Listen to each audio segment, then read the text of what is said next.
प्रिय छात्रों एवं दोस्तों, चंद्रा ऑनलाइन कोचिंग में आप सभी को बहुत बहुत स्वागत है। आज हम बिहार बोर्ड के क्लास 12 आईएससी आईकॉम आईए के लिए हिंदी 100 मार्क्स लेकर आया हूं। यह हमारा पाठ 7 है और यह गद्य खंड है। आप जानते हैं गद्य खंड में टोटल पाठों की संख्या 13 है और काव्य खंड में भी पाठों की संख्या 13 है, तो टोटल 26 है। आज हम पाठ 7 लेकर आया हूँ और यह एक निबंध है। पाठ का नाम है ओ सदा नीरा। ओ सदा नीरा एक निबंध है और इस निबंध के निबंधकार जगदीश चंद्र माथुर है। तो जगदीश चंद्र माथुर के बारे में हम इसमें विशेष रूप से चर्चा करेंगे। जगदीश चंद्र माथुर यानी इस निबंध के निबंधकार है, लेखक है। तो इस लेखक के आज हम लेखक परिचय के तौर पर जगदीश चंद्र माथुर इनके बारे में विशेष रूप से चर्चा करेंगे, जानेंगे कि इनका जन्म कब हुआ था, निधन कब हुआ था, जन्म स्थान कहाँ था, शिक्षा कहाँ तक इनको मिला था, कहाँ से शिक्षा लिए थे और इनको क्या क्या पुरस्कार मिला, कृतियाँ क्या इनका रहा और प्रस्तुत पाठ का थोड़ा सा सारांश भी इसमें बताऊंगा कि इस पाठ का महत्व क्या है, मतलब क्या है, ताकि एग्जाम में आपको ऑब्जेक्टिव क्वेश्चन एक भी न छूटे। तो आप वीडियो के अंत तक बने रहेंगे। अगर नोटबुक हो और एक पेन के साथ बैठेंगे ताकि इम्पोर्टेंट बातों को आप नोट कर लेंगे। तो आप जानते हैं कि बिहार बोर्ड में 50 मार्क्स सब्जेक्टिव और 50 मार्क्स सब्जेक्टिव कर दिया है।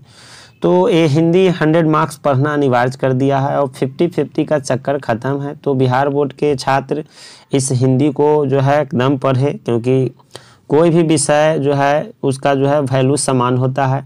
आप फिजिक्स 70 नंबर के लिए, केमिस्ट्री 70 नंबर के लिए कोचिंग ट्यूशन तो लगातार करते हैं और यह 100 मार्क्स का है तो इस पर ध्यान कम देते हैं। तो ये भी खराब विषय नहीं है। यह आपका मातृभाषा है, राजभाषा है, राष्ट्रभाषा है, तीनों है। इसलिए हिंदी को महत्व को समझिए और इसको ज़रूर पढ़िए। अब बिहार बोर्ड में 100 मार्क्स पढ़ना है, जिसमें सारे पाठों को ध्यान में रखते हुए इसका ऑब्जेक्टिव सब्जेक्टिव सब ध्यान रखेंगे।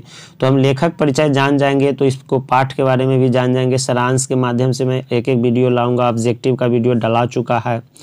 उसके बाद सारांश लगातार वीडियो डालना जारी है। आप प्ले लिस्ट में जाए चंद्रा ऑनलाइन कोचिंग के और देखें।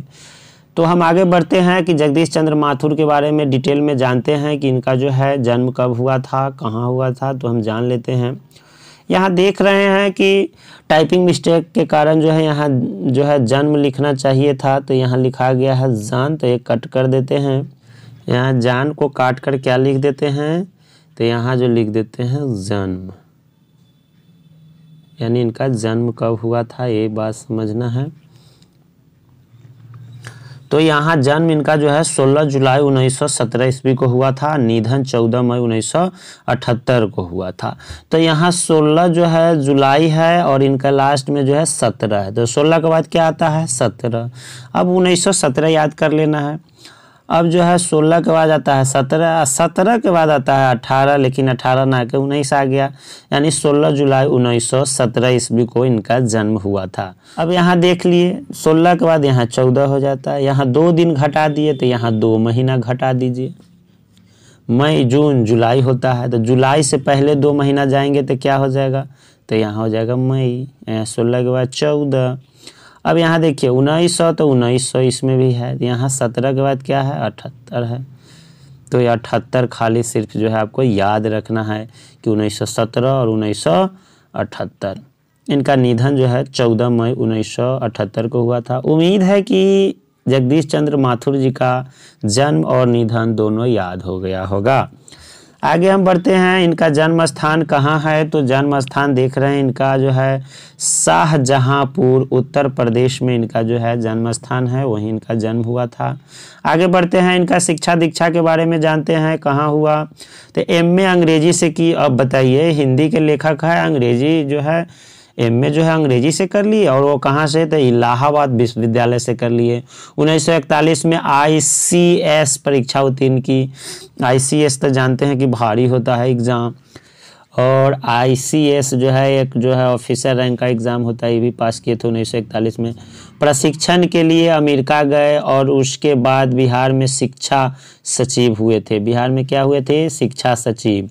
आगे बढ़ते हैं। इनका कार्य किस तरह के रहा, यानी किस तरह के कार्य किए थे, तो सन 1944 में बिहार के सुप्रसिद्ध सांस्कृतिक उत्सव वैशाली महोत्सव का बीजारोपण किया। यानी जो है वैशाली महोत्सव जो मनाया जाता है वह जो है इन्हीं ने 1944 में शुरू किया था। ये बात इम्पोर्टेंट है, इसे याद कर लीजिए, एग्जाम में काफ़ी पूछेगा, ऑब्जेक्टिव में तो रहेगा ही।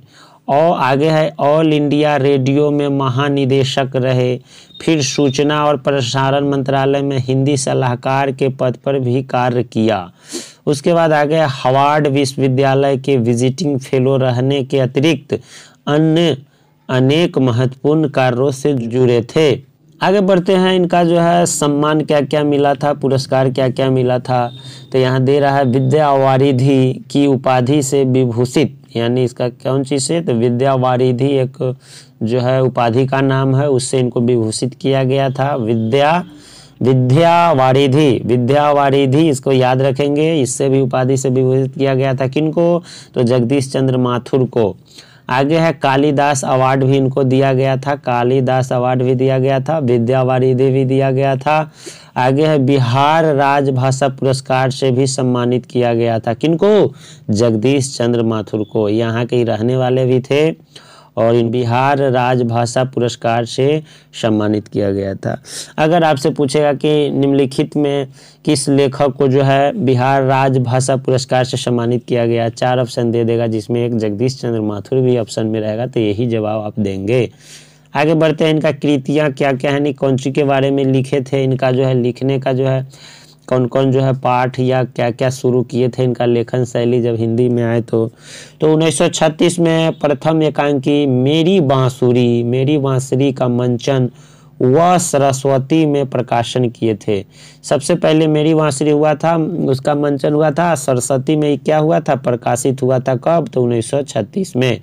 आगे है कि 5 एकांकी नाटकों का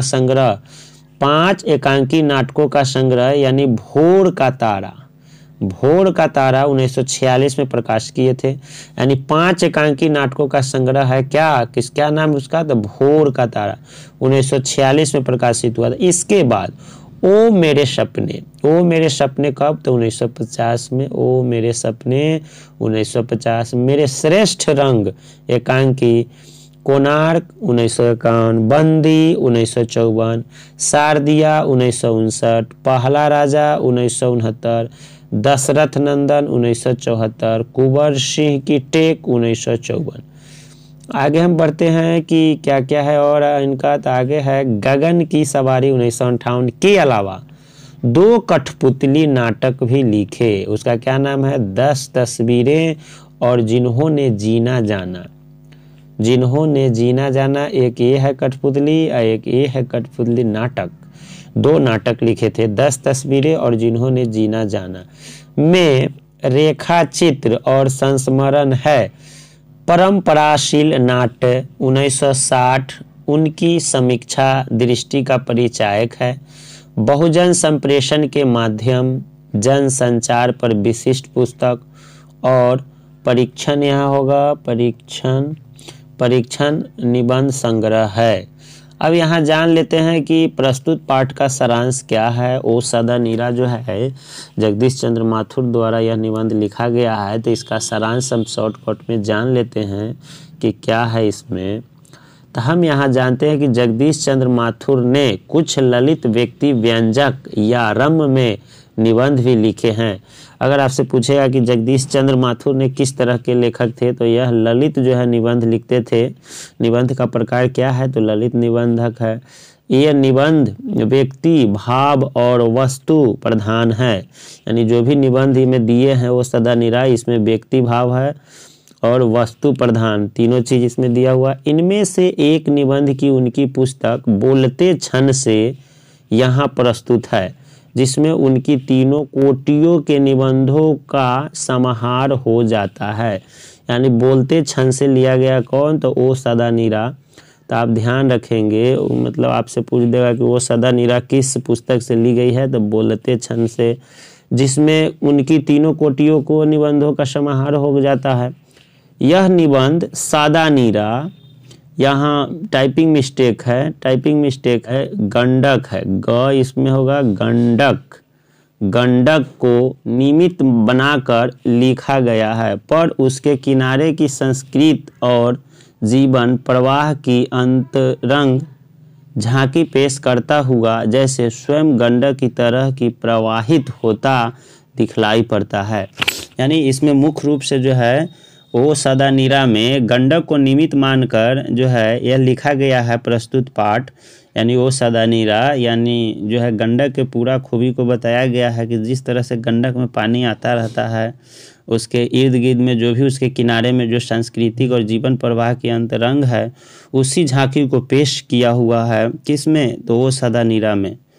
तो स्वयं गंडक की तरह जो प्रवाहित होता है, जिस तरह से गंडक के पानी हमेशा प्रवाहित होता रहता है, बढ़ते रहता है, उसी तरह जो है उसके इर्द गिर्द में जो भी सांस्कृतिक है, आदमी का जीवन हो, सारा चीज़ जो है प्रवाहित होता रहता है। यही बात जो है बताया है इसमें लेखक जगदीश चंद्र माथुर ने। उम्मीद है कि जगदीश चंद्र माथुर के बारे में आप जो है बहुत जानकारी एकत्रित किए होंगे और आगामी बोर्ड एग्जाम में इससे संबंधित जो है लेखक परिचय से संबंधित वो सदा नीरा जगदीश चंद्र माथुर से संबंधित एक भी क्वेश्चन वहाँ नहीं छोड़ेंगे, ऑब्जेक्टिव के जो पूछेंगे उसको। तो वीडियो के अंत तक बने रहने के लिए आप सभी छात्रों को बहुत बहुत धन्यवाद। आपका दिन शुभ हो।